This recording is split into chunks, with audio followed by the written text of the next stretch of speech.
Hello, I'm Alix. And I'm Kelly, and welcome to the LitJoy podcast. This episode is brought to you by LitJoy Creates holiday events. All through November, December, readers can shop new gifts for readers in their life or for yourself, and can shop special sales events. The holiday season is literally our favorite time of year at LitJoy. Myself and Kelly work with our team year-round to bring to life the perfect gifts for readers. If you're a fan of Sarah J. Maas, we have lots of items available, but new this season is the Throne of Glass key. For classic book lovers, we've released the LitJoy edition of A Christmas Carol, and there's a darling door knocker ornament that can correlate with it. And perhaps the thing that we're most excited about is our paper art edition of Alice in Wonderland. There will be special discounts happening throughout the month of November and December, so please keep checking back in. If you're a listener tuning in when it's not the holiday season, don't worry, we've got you covered. You can use the code podcast10, that's PODCAST10 at litjoycrate.com/podcast anytime for 10% off. So podcast10 is a 10% off discount that doesn't expire. And the way to navigate to our website is litjoycrate.com/podcast, litjoycrate.com/podcast. That's where you can find everything we talk about on the podcast as far as products and sales events go. And of course, all of this info will be in the show notes. So in this first episode, we thought it would be really fun to start with talking about books that have had a major impact on our lives, books that made us. I mean, obviously, we're a book company.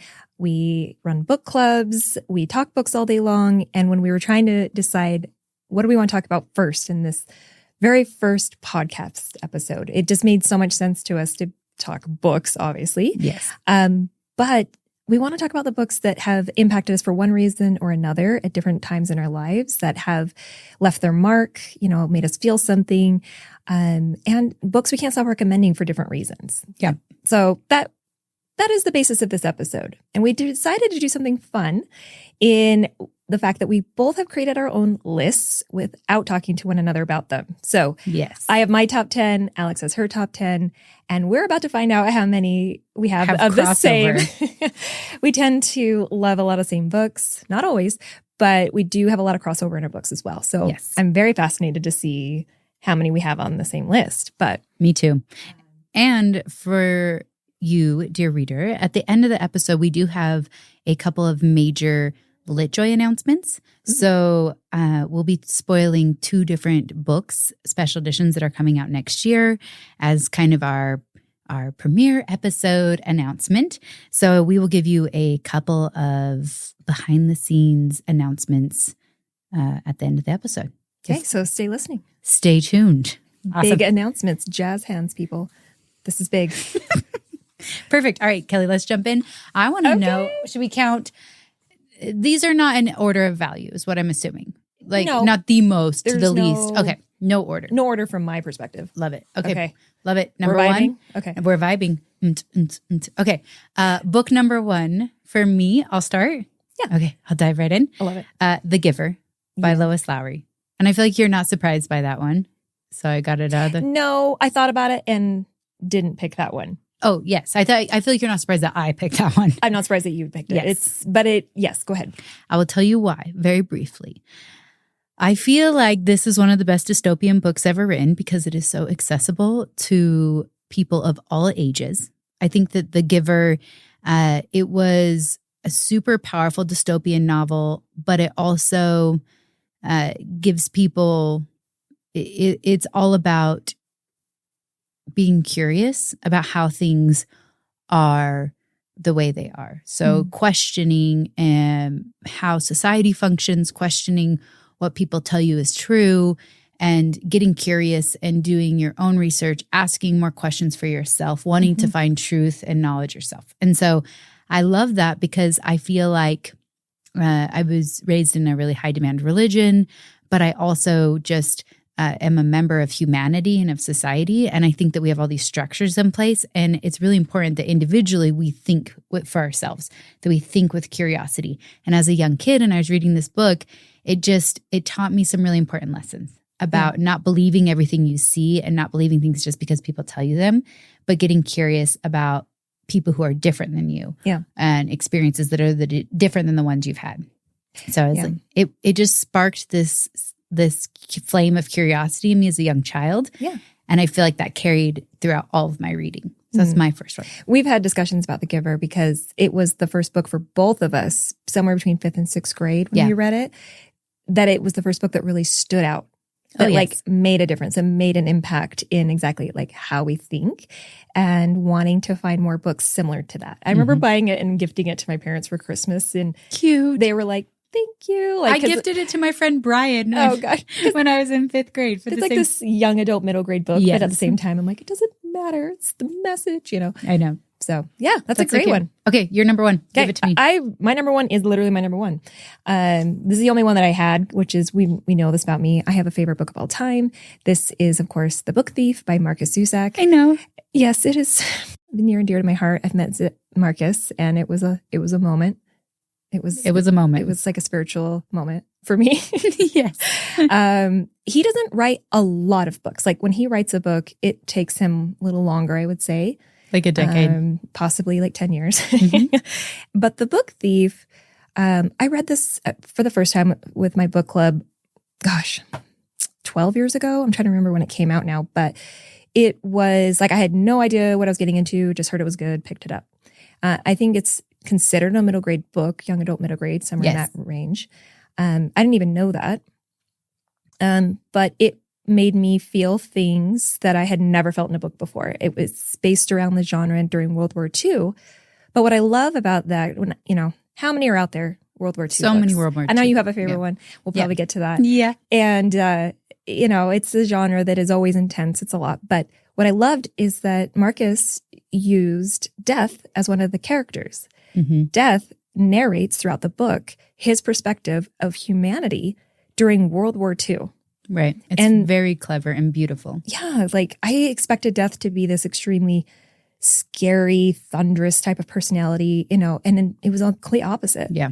It was like the hopeful joy moments, almost the view that Death took. But I talk about this book forever, but there's so many good quotes in it. Yes. And the way that he writes what Death is thinking, every time I was just like, oh, it's almost like the stab to the heart to realize how he's viewing humanity. But yeah, anyways, I was like, it's everybody must read book. Like everyone must read that one. Yeah, I know, it's beautiful. Okay, number 2 on my list. Let's do it. Pride and Prejudice by Jane Austen. I know. I was just like, I arguably think it's the best enemies to lovers book classic, ever written. Like I'm just like, it's the OG. It is, in my opinion, the best classic comedy ever written and the most reliable or the most readable classic of all time, in my opinion. So like I have high praise. I know that there'll be lots of people who are like enraged by those words that I'm saying. But I just think that Pride and Prejudice, and specifically Mrs. Bennet and her character, the mother, I feel like is just comedy gold.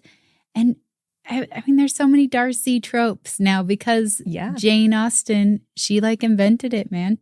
I know she probably didn't because humanity's been around for a while, but she did it best. She really bucked the system back in the day with what she decided to write about. So she should like move over efforts. I have things to say. It is. It's such a good one. Oh, it's fantastic. The book, the movies, it's all great. I love it so much. So I'm like, Pride and Prejudice, probably the most influential classic in my life and one of the most influential classics of all time. I can't argue with that. I don't want to. Yeah. Okay, number 2. Number 2 for me. So this one, we're going to go a little bit different. This is a nonfiction for me. Love it. And we'll probably speak to this on and off throughout a lot of our episodes. Oh, I know where you're going. I already know what the book is. Yeah. So we're talking about Come As You Are. Yep. And this is by Emily Nagoski. Uh-huh. And this is it's called, Come As You Are, the surprising new science that will transform your sex life. And they talk a lot about like how for years and years and years, these people in the health industry have tried to create like a little pink pill for women, like a Viagra for men. Like Viagra for women kind of a thing. And it doesn't exist because desire for women is up here. It's up in our brains. And so the book discusses this from a woman's point of view, what's going on in a woman's head and what creates desire for her and what doesn't. Yeah. What helps with their accelerators or breaks and the breaks that can cause it. And so this is a great book for everyone to read, spouses included, significant others, because they get to understand what it's like to be in the women's brain and why things work and other times it doesn't. And I would also argue, though, the empowerment that she weaves through that book would be helpful for any person to read, regardless of sexual orientation, regardless of sex drive, or if your sexuality is a part of you, your personality, or even not. Just having this empathy for the sexual experiences of others. It's such a empowering book. It's also on my list. No, we're not there yet, though. Okay. Yeah. And so the message like you're talking about that you hear over and over and it's echoed is you're okay. You're normal. Like, you're not broken. And she'll say it almost every chapter to the point, and she's like, we're all made up the same basic parts, just rearranged different, or, organized in different ways. Yeah. And again, Alex and I have talked about this. We both were raised in a more strict religious, community. And, we've kind of since pulled away from that. And so much of it is still there. Right. And I really was one of those people who thought I was broken. Yeah, me too. Like, I sobbed in this book, hearing it again and again and again. Like, it took me hearing it like 12 times to let it sink in. So anyways, we keep talking about it, but great one to read. Yeah. Love this book. I would, I'm like 18 over, it's for sure applicable for, but that's my number 2. Love it. That's a good one. My number 3 is, I'm in nonfiction as well. My number 3, it's The Four Agreements by Don Miguel Ruiz. Mm-hmm. The Four Agreements, I feel like, is just it deeply contributed to my happiness. Mm-hmm. So when I read it, the 4 agreements are: be impeccable with your word, don't take anything personally, don't make assumptions, and always do your best.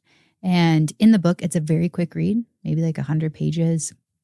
And he just goes through what each one of those agreements means. And if you can make them with yourself, what you can relinquish from your life and what you can welcome into your life.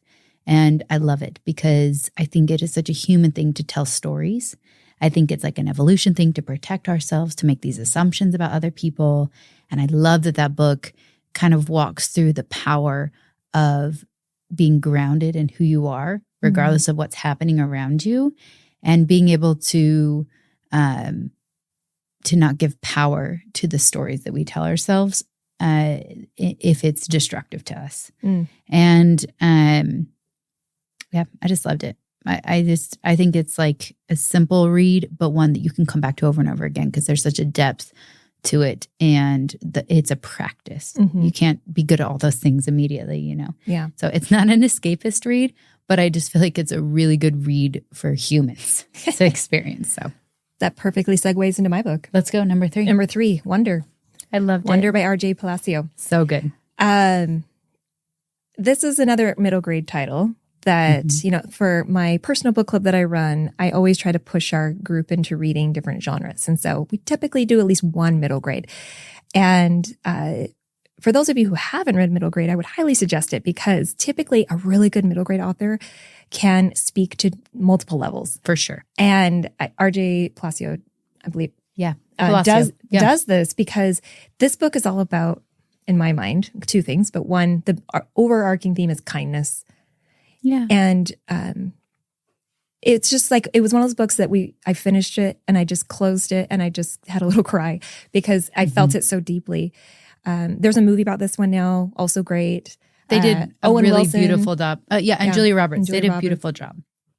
And I'm just going to read this quick quote and be done. But it says, if every person in this room made a rule that wherever you are, wherever you can, you will try to act a little kinder than is necessary, the world would be a better place. And if you do this, and if you act a little kinder than is necessary, someone else, somewhere, someday might recognize in you, in every single one of you, the face of God.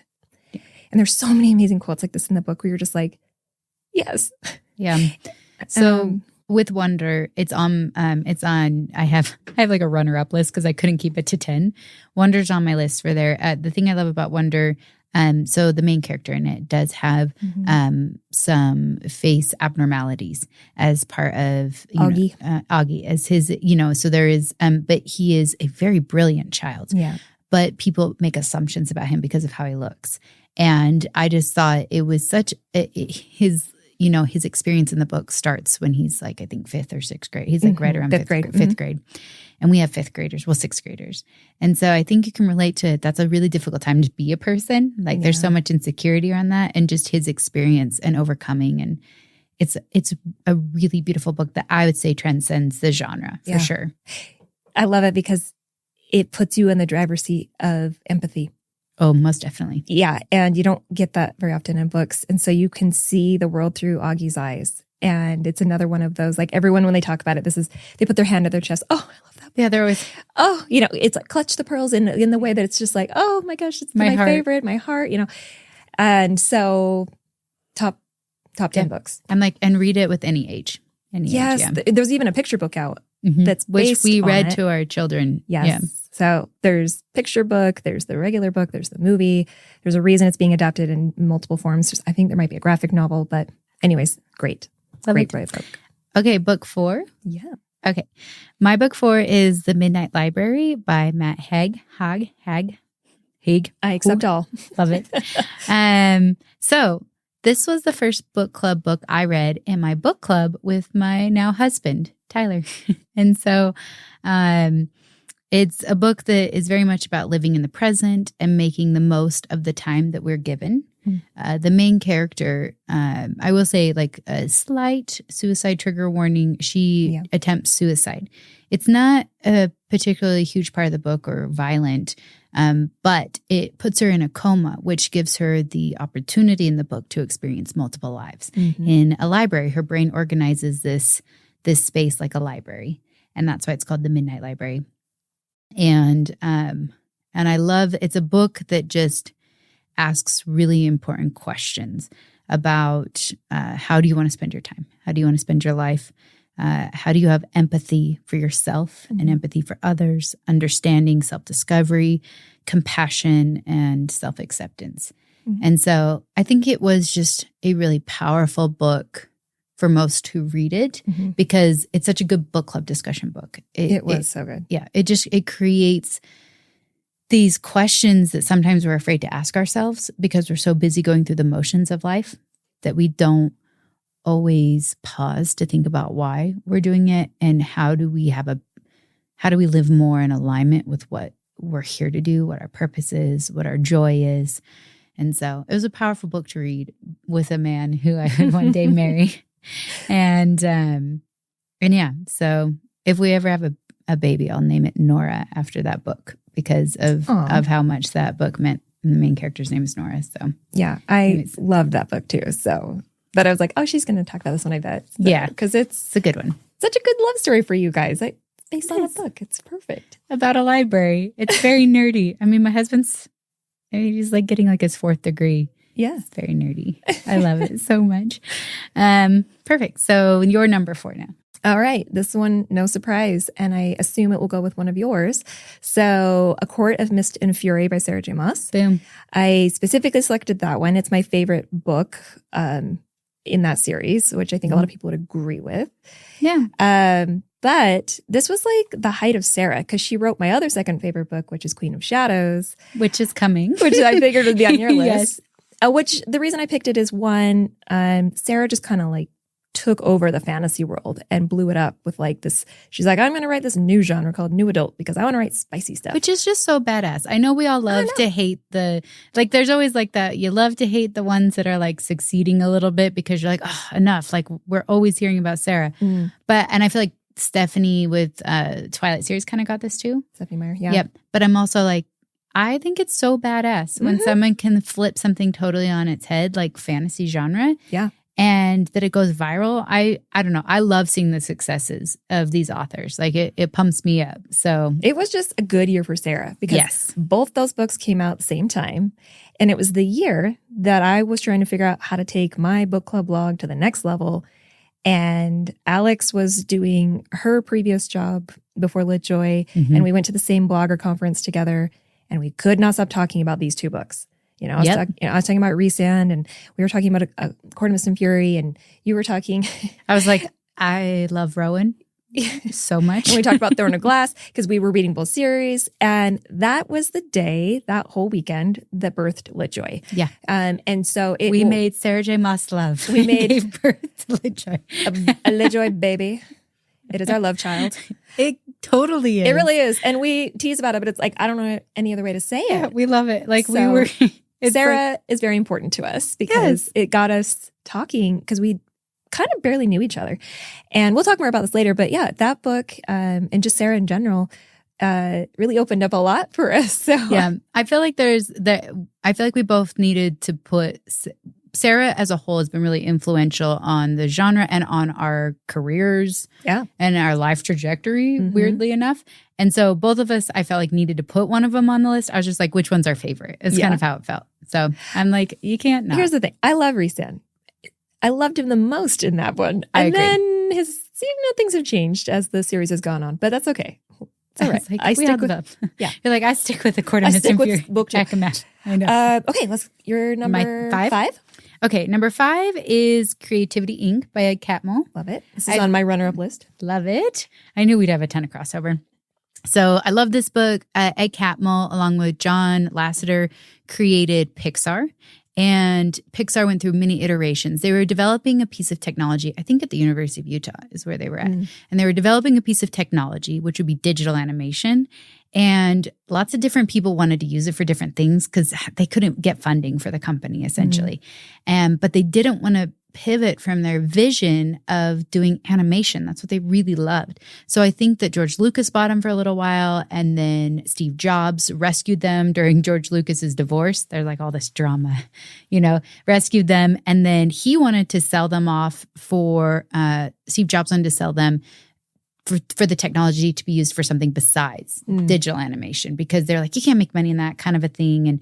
And then eventually I think Steve Jobs kind of pivoted and sold them to Disney because Toy Story was such a success. That's kind of the backstory of Ed Catmull and this book about the rise of Pixar. But where I feel like the heart of the book is in creating a company culture around creativity. Like Ed Catmull and John Lasseter were just like, we're not going to do business the way that corporate does business. And so he put so many great culture tools in that book that I felt like that was the first business book I read right when we started LitJoy. And I feel like that book was heavily influential on my personal philosophies as a business owner and then later as a co-CEO. And I feel like today I still quote that book multiple times in meetings throughout the year. Living in the shadow. Like if you want to create, if you want to work with creative intention or in the space of creativity, you have to be willing to function in the shadow of uncertainty. That like creativity requires this leap of faith. And so there's these moments, these like Ed Catmull-isms that have just deeply impacted how I function as a boss and as an owner. So I know that's why it's on my list. No, it's a great one. Yeah. That one's just a fascinating read, regardless if you're, into creative business or not. Fascinating read. But on top of, for Alix and I, it was perfect to be able to start a company reading that book. We were like, yes, thank you for some like guidelines in a sense. It almost felt like a little bit of lighting the way because we both knew we wanted to do business different. We did. And a lot of people will have, if you start a business, a lot of people will have opinions about how to run your business. Yeah. It comes from all different angles. A lot of them are just people who really love you or who care a lot about you. But they ultimately, at the end of the day, we always go with what works for us. And that's what's worked. And so. Oh, high five. We did it. I know. It's amazing. Okay, moving on to your 5. We are not going fast enough in this episode, by the way. It's so hard. We're talking out our babies here. We love that book. Yeah, we love books so much. Okay, so my number 5 is The Strange the Dreamer, Muse of Nightmares duology by Laini Taylor.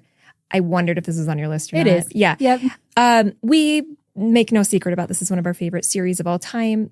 I think why is I have not been surprised in a fantasy novel in a long time, or I hadn't been at this point. Yes. And being able to read Strange the Dreamer and specifically Muse of Nightmares, the conclusion of that series blew my mind. I was like, I couldn't have predicted any of the things that were happening for the most part. Her writing, Laini Taylor's writing, is pure poetry, and it's just gorgeous. It's different than anything I'd ever read. Yep. When I hear about the main characters are blue-skinned who live in a floating city like a hand above a sky, what? You know, like an angel citadel. With these like outstretched arms, you know, like it's like this floating city with gods who are blue. And so when you hear about it, you're just like, I don't know if I can get on board with this.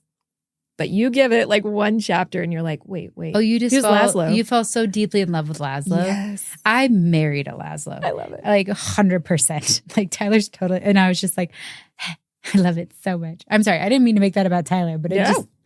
I was just completely transcended into something I'd never experienced before in a fantasy book.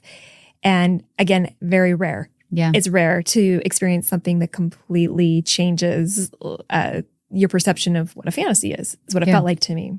So it sounds like we'll talk about it a little bit more, unless you want to jump to it right now. But I can just, I'll get to mine. I only have one little note on it that we didn't already touch on, but just the duology is beautiful. Yeah. I highly recommend to anyone who wants to just be totally immersed in a different world. We did a beautiful LitJoy edition of this duology too. And it's sold out, of course, but we did our other series as well. Oh, that is in the shop. The Daughter of Smoke and Bone. Yes. There is like a matching set. I mean, again, another completely unique fantasy for sure. For that one. So that was like her first trilogy that she ever but there wrote. are little Easter eggs that like tie them together, like teeny little threads. So I'm excited to see what she comes out with next. That'd be good. All right. What's your number 6? The Nightingale. Oh, yes. By Kristin Hanna. So this is my World War II historical fiction book. This is arguably my favorite book of all time. I read this book maybe like 10 times. I weep through it every time. It follows sisters Vienne, and Isabel, and they are French. They're women in German-occupied France during World War II, so the perspective is a little different. A lot of times we're like either in London or in the middle of Auschwitz when you read these World War II fictions, I feel like. But this one was a unique perspective that I hadn't read in World War II fiction yet, specifically. And I just felt like it was a book that if you do believe in past lives, I feel like it felt so familiar to me when reading it. It felt like a past life when reading it, like this idea of one woman being a mother and how do you protect your children during World War II, and one woman having very little ties to responsibility and her courage and helping, these downed air pilots escape the German soldiers, protecting your children from German soldiers, and just also the humanity that you experience in this book. And there's obviously some scenes with German soldiers who are just very human and very good people who are in the middle of a horrible circumstance as well. And so I don't know if there's any other book that's so impacted me in understanding the complexities of humanity and how nobody is all good or all bad. Yeah. And I just felt like I love Kristin Hanna's work. All of her books are really beautiful, but I felt like this one was such a the ultimate of her work. It was so beautiful. It really was. It was an incredible book. And the ending, oh my gosh. I know. No spoilers, but man. Yeah. You cannot escape that book without at least one tear, I feel like. Oh yes. Most definitely. Yep. It was beautiful. Okay. Okay. Number 6 for you, babe. Number 6 for me. No surprises from you on this one, but not nice. Yep. Stop people-pleasing, staying silent, and feeling guilty. Start speaking up, saying no, asking boldly, and unapologetically being yourself. That is the full title. I was like, is he okay? It is long, but he's like, you will understand what this book is about. It's I got to get the SEO in the title. I'm like, I'm going to attempt to pronounce his name. Dr. Aziz Gazipura. Oh my gosh. Yeah, that was beautiful. Gazipura. Close enough. Dr. Aziz is who wrote this book. So I'm old enough that I was like hitting my midlife crisis a couple of years ago and realized I was like a crippling people pleaser. It just never dawned on me before that that's what I was. I just was so nice and I wanted to be accommodating and I wanted everyone else to feel safe and I wanted to make sure everyone was comfortable. And I feel like I've talked to so many women specifically. It's by no means just women, who fall into this as well. And so I read this book, and I will warn you guys, it is a beast of a book because he methodically goes through and strips away everything to like exactly showcase what people pleasing really is. And he goes through example by example. And I was shocked that I was like, I do that. Like, it's always good because he's not just talking broadly. He's like, no, let's get into the nitty gritty of what people pleasing is. And I bet you're doing it. And so it was wonderful. So that's the first half of the book. It strips you down bare. It realizes like, I do all these things. Second half of the book walks you through how to overcome them and practices you can do in your daily life to be more confident, be more bold. Don't just apologize for every little thing, not to feel bad about it. And here's why. And so it was a wonderful book to help switch some of my thinking and to help me be more confident and to have more power. Anyways, great book for me. I think it was one of those books that was just the right book at the right time in my life, kind of a thing. But I would recommend it for anyone who feels like that sounds like them as well. Yeah. And again, it's one that you want to take a couple chapters at a time, take a minute and process it because it's going to be a lot. It took me 2 months to get through it. Yeah. Reading it every day. I think the biggest impact I've seen that book have when people read it is it just contributes greatly to their happiness. Yeah. That like when you can escape that habitual people pleasing. It's a life trap. We all have life traps. But when you can escape that, you find so much more happiness and joy and just like giving yourself permission to not people please. And it's a good one. Just the awareness. Yeah. So many things I didn't even know were considered people pleasing. But when he breaks it down, you're like, I didn't realize how it's a very selfish thing to do, actually. And real people pleasers think they're being very selfless. And when he breaks it down, you can't unknow it. That's all I have to say about it. You're like, I'm actually doing this to keep me safe. Yeah. I have anxiety, right? So that's why. But it was just the awareness that I got from the book. If I got nothing else, was life-changing for me. So nice. Read that one. Check it out. All right, 7. Let's do it. Lucky 7. Lucky number 7, Dare to Lead by Brené Brown. Yeah. Another nonfiction. I just think this one is, Brené Brown's books are fantastic. I feel like she is prolific. And just the self-awareness movement in general. I would say Dare to Lead is specifically geared towards work and interactions at work. But I think all the principles, you find them in a lot of her books. And I would recommend any Brené Brown books for people who want to push their emotional intelligence, their EQ, or they want to learn more about vulnerability specifically. So she's like kind of the keystone of her research is vulnerability. And I think that this book helped me and our team learn to be better leaders. And I just thought it was a profound read. We've done book clubs on it 3 times at LitJoy and always learn new things. I feel like it's a reread for sure. And it helps you kind of understand your own vulnerability. What are your values? And you can do business in a way that is distinctly human. You don't have to be cold at work. You can still be a person with vulnerabilities and be very successful. And I loved that. I feel like that worked really well for our culture. And so that's why it's on my list. I have it as number 11 on mine. Yeah. Keep in mind, we're only supposed to do 10. Yeah. Because I was like, just in case Alex doesn't do it, we have to talk about it because Dare to Lead has impacted us both greatly. And so it, taught me how to like lead with heart, how to rumble, how to have those crucial conversations. It was great. Fantastic book. Okay. My number 7, Still Alice. Still Alice by Lisa Genova. It's a book I think about. That's literally the only one that surprised me. I wondered if it would. It's the only one. So just quick 2 sentences about the book. It is about a 50-year-old. She's got a PhD. She's like a neuroscientist, basically. At Harvard, I think. No. Harvard University. Harvard. And she gets Alzheimer's. And it talks, the whole book is from her perspective. And so it is raw. It can be heartbreaking. But you get to see what it's like for someone with Alzheimer's from their perspective, living their day-to-day lives and seeing that slow progression and have frustration and not being able to follow things. And again, this is another one of those books where it was the time of my life, right?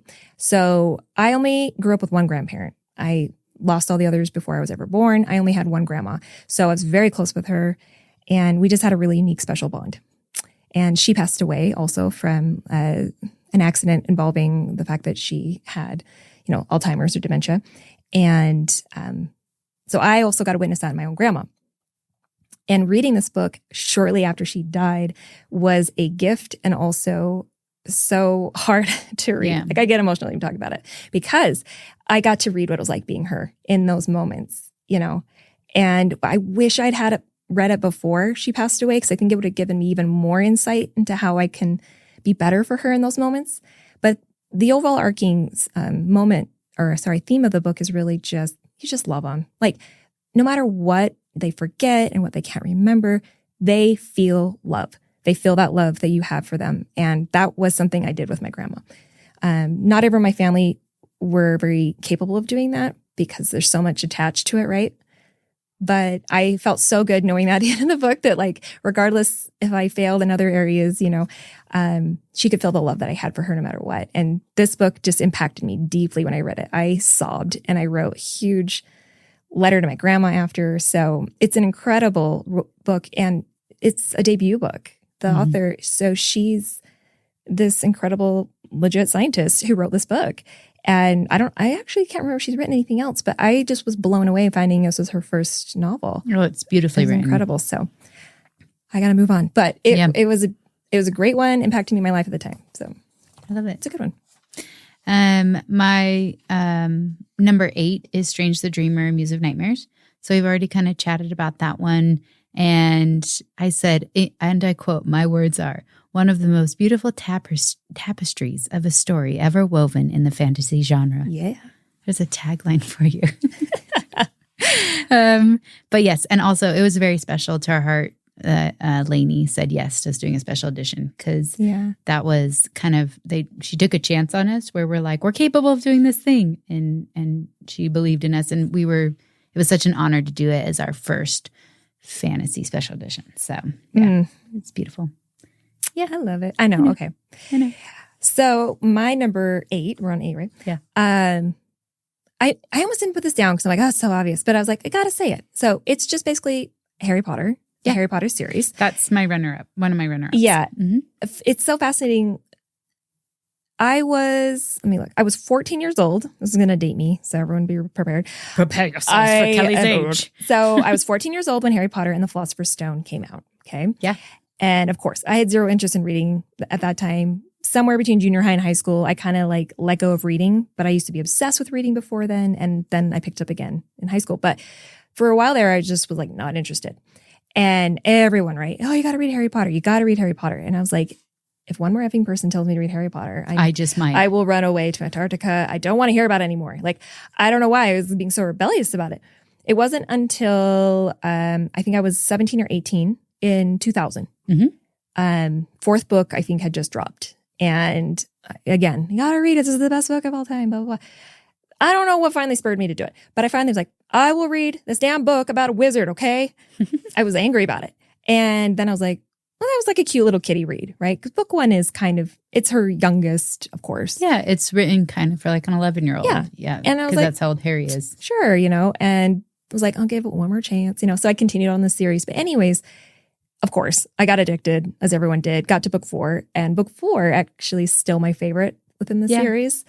Because that's the one that had just dropped, when I finally got into it. And I sped through all of them.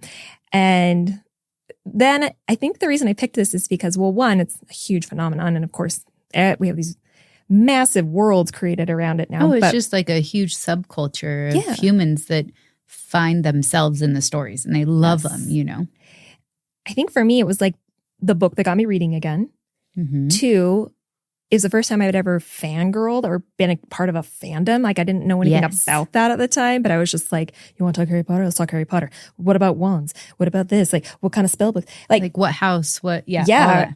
Everyone got on board. And so it was the first book that got me talking about fandom. And anyways, so we can talk about that forever, but Harry Potter's great. We're still doing that though. Like that idea of sorting. We still do that.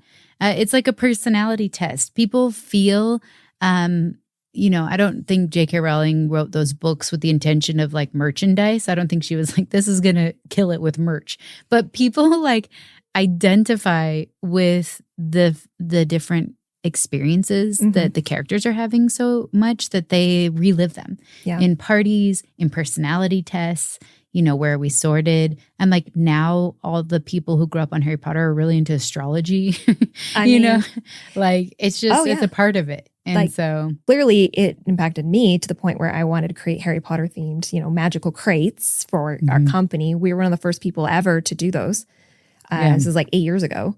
Now there's plenty out there. Yeah. And there's like, it was just like that experience. How do you take that experience and help like facilitate it for someone who's not in the wizarding world? Oh yeah. Right. And so I think that's why people like love going to the parks and they love rereading the books and they love watching the movies, because I feel like they're such a great example of creating community around a book. Like people that it's taken on a life of its own outside of just what it was originally intended to do. And I think you see that now a lot with Sarah. I think her books do that too and create fandom. And you've seen this too with like Star Wars and Star Trek and like Marvel. Warhammer and Marvel. Like there's all these, but these are like these ones, these books created for such a broad audience. It's like Disney. It's like Disney, it has this appeal to whole different walks of life.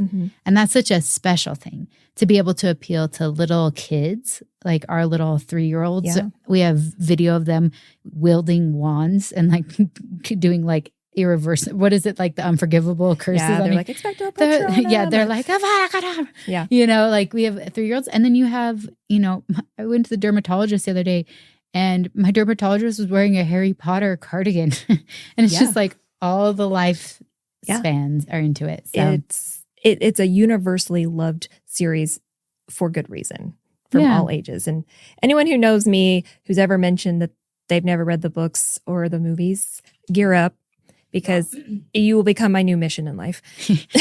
Welcome. I'm your new worst friend. You're going to love me at the end. And I've had a few experiences where I've gotten kids into it and then they want to tell me everything that they've read. And I'm just like, I'm so happy. It's happening. I love this so much. And I know. For those of you who've only ever seen the movies, I'm just like, great. The movies are wonderful. Yeah, they're fun. You are missing out on so much in the books. They have to cut so much. And I would highly recommend at least reading through them once in your life. The audiobook too is really fantastic. Jim Dale does such a good job. Oh, we got to move on. I know. But I'm just like, I love it. It's like so good. I don't know which one. We're on 9. 9. All right. 9 for me, Queen of Shadows, which is my favorite Sarah J. Maas book. It is good. It is so good. I'm just like, there's one scene where Aelin is walking down the street and she sees a cloaked figure and like runs to him. And I'm all, that was one of the most like impactful book moments for me. I don't know why, but that one just like hit me. And so if you've read the book, but I liked the Throne of Glass series better than ACOTAR. I might be in the minority on that one for sure. But Queen of Shadows is book 4, and it's very worth it. I also love Manon's storyline in it. I love that Dorian is like verging on Elsa powers. It's like there's so many good things in this book. Yeah, 100%. His eyes, Anyway, like, sorry. I know. It's fantastic. So that's my favorite recommended Sarah J. Maas book. Yeah. So. Okay. We're on 9. Okay. 9. This one surprised me that it made my list, actually. But I surprised me. I realized that this is one of those books I think about all the time. So Station 11. Oh, yeah. Station 11 is on my honorable mentions. Yeah. This was so hard to get 10 by by Emily St. John Mandel. This is a dystopian book. It's sort of like you pick up after the dystopian, like viruses kind of run rampant. And this is pre-COVID, by the way. This was creepily pre-COVID. Yep. And there's like these zombie people, but most of them have died out, if I'm trying to remember. Yeah, no. So essentially it has like 4 or 5 perspectives in the book and it's like dual timeline, like just when the pandemic hits and then like after, like 15, 20 years after. Yeah. And 99% of society is wiped out by this pandemic. And so you see these before and after shots from multiple character perspectives and she weaves them together. Yeah. beautifully. I mean, there's no gasoline, there's no ammunition, there's no transportation. Electricity. There's no electricity. I mean, you're back to like buggy, like horse, and walking, and so much has been eradicated. And so, but what's interesting is they have these like groups of people who are trying to like keep the arts alive as well. Like a theater troupe. Mm-hmm.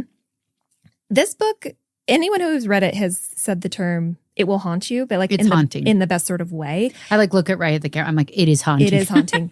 And again, pre-COVID, we were all like, oh my gosh, because it felt so real. I think it actually made COVID more scary for me. Yeah. Because I read that book. Yeah. Anyways, and everyone I've talked to, they're like, I think about that book minimum once a month. Oh yeah. And it's true. And I was like, it has impacted me so deeply. There's moments like when I'm sitting in traffic, I think about it because of scenes in that book. When I'm at the airport, I always think about it when I'm at the airport because one of the settings is at the airport. What do you do if an extremely contagious virus breaks out and you're at an airport away from home? There's like that becomes your new family. That becomes like your new home. It's fascinating. Yeah. I would highly recommend reading it just because I think it's like a psychological... It's like a psychological thriller. Dystopian. Yeah. But then there's like this hope threaded through it because they basically are rebuilding society and civilization with whoever's left. And what does that look like? Yeah. You know, so leave it at that. It's a good one. It's a good one. I love that. I love that. You put it on the list so I don't have to talk about. I love that journey for you. Well, a lot of my honorable mentions you've brought up, so I'm all good. We got them in. Snuck them in. And then my number 10 is Come As You Are. So we don't really need to talk about it again, but that was my number 10. So yeah. It is a good book. Good book. Okay, my number 10 is The Night Circus by Erin Morgenstern. Again, this one surprised me a little bit when I put it on here, but it's another one that I think about often. Yeah. So I've read her other book as well. We've read The Starless Sea, another beautiful poetic book, but this was her debut book, The Night Circus. And it is hard to put into words. I'm not going to give the synopsis or anything, but why it lives rent-free in my brain all the time is because it was one of the most tangible reads I've ever experienced. And what I mean by that is all my senses were being like plucked at different times throughout the book. She makes you feel like you are in this, mysterious circus. You feel like you want to go into all these different tents and you can smell the foods and you can, you want to make these like ice castles and the wishing tree. Like everything that she describes is so palpably like it felt like it was right here in front of me. Like I could smell it and I could taste it. It was immersive. And to have an experience like that in a book was fascinating. And I found out after reading it that there are these, what are they called? They're like experiences. And she's based in New York. And you can go pay to these experiences where it's something like this, like a living mystery. You walk through different environments and it touches on all your senses. Cool. And so she was trying to literally incorporate that into her book. And I was like, great job, you did it. Like it's achieved because it was, and again, this book has different timelines happening back and forth. And so I know some people don't enjoy that, but I enjoyed it. Yeah. I didn't feel like the dual timeline took away from it. I thought it was just like it also kind of has like this hopeless tragedy kind of thing woven through it. Like this. There's like dueling magicians. Yeah. Like no escape from this situation. And then finding hope in it. So there's like the themes of the story are really beautiful. But yes, the circus itself is just a total escape into magical realism. Yeah. It's really like beautiful. And I feel like her and Laini Taylor kind of have that lyrical writing that just draws you in, which is so beautiful. Yeah. The circus was a character. Oh, for sure. Which I think some people didn't always pick up on, but I'm like, so obviously like its own but persona. Those people are dumb. We're like, they just didn't enjoy the read that I did. And it's not only like dueling timelines, but it's like constantly changing years. Oh yeah. And so I actually started keeping a log. So she did. She gave me her hardback to like, as I was listening to it, she's like, here's my notes I took. Because I wanted to keep track of everything, but it was incredible. So debut author, amazing first book. So yep. Okay, we did it. Those are our top 10. I know. Let's just not talk about, but list our honorable mentions. Want to do it? I only wrote down the one because I knew I'd want to talk about all of them, but go ahead. Okay. Honorable mentions: Wonder, Anna Green Gables, Project Hail Mary by Andy Weir. Love that book. Project Hail Mary would have been number 11 for me. Station 11, Why We Sleep. That book is literally about why we should sleep more. Loved it. And then A Christmas Carol. I thought that was going to be on your list. I know, shocked. but Pride and Prejudice took that spot. Because I was like, between the two of them, A Christmas Carol is one of my favorite holiday reads and one of my favorite classics. But of all time, top 10, I don't know. I don't know if it changed my life. It just made my life better. That's what happened to me too. Because I had like The Invisible Life of Addie LaRue on there. Yeah, that's a good one. I read that like 3 times. I love it. But I was like, okay, it's not changed my life. It made my life more enjoyable. For sure. Same thing. I actually had Twilight on there because Twilight was super impactful. It was, I was there in the height of that, watching for one of the first times a book being made into a movie. Mm-hmm. That was not done very often back then. And now it's like where everything comes from. That's like before you get a book deal, they're like, is it big commercial? Can we do a movie? Yeah, That's kind of a big thing, which isn't bad because I'm like, I love those books too. So I know. All right. Well, that was fun. It was super fun. And now you know more about us, even if you didn't want to. Add all these books to your to-read list. If there's any you haven't read, they're all fantastic.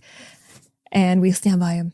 We stand by them. Now, you've made it to the end of the episode. Congratulations, everyone. Snaps to you. Snaps to you, reader. I am going to share with you a couple of announcements that we have going on. So, 2 big announcements. First, the next special edition in our Neil Gaiman book collection comes out in January of 2024, and it is Ocean at the End of the Lane. Ocean at the End of a Lane is, what genre would you say this is for Neil?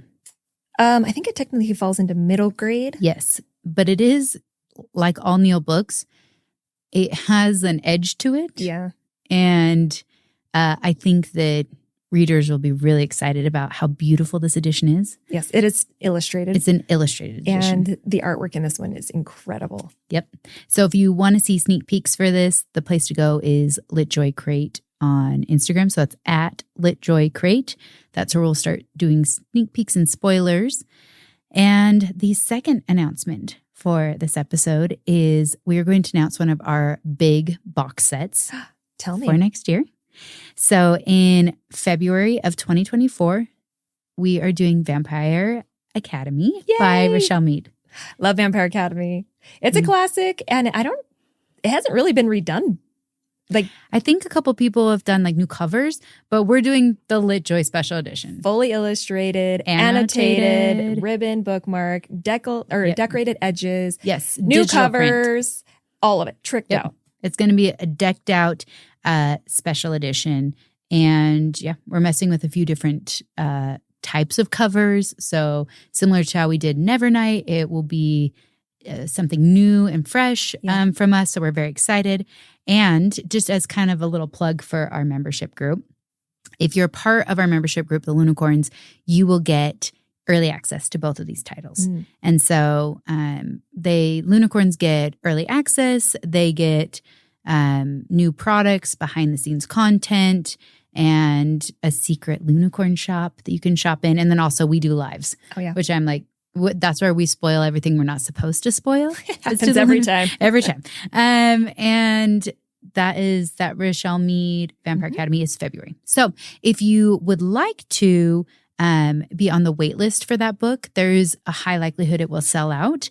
For Vampire Academy, we do have a wait list set up. We'll put the link in the show notes, but it's litjoycrate.com/Rose, R-O-S-E, it's the main character. So litjoycrate.com/ROSE, and you can sign up for the wait list there. So that's important because we will email you right after the Loonies about Vampire Academy. Yeah, going up for sale. Remember, if you're a Lunicorn, you get early access to buying it before the general public. Remember. This is important. I know. Awesome. So that is everything. Thank you, readers. Thank you. All right, reader. Thank you for listening to the LitJoy podcast. Make sure to rate and review us. And like a good book, don't forget to recommend us to your friends.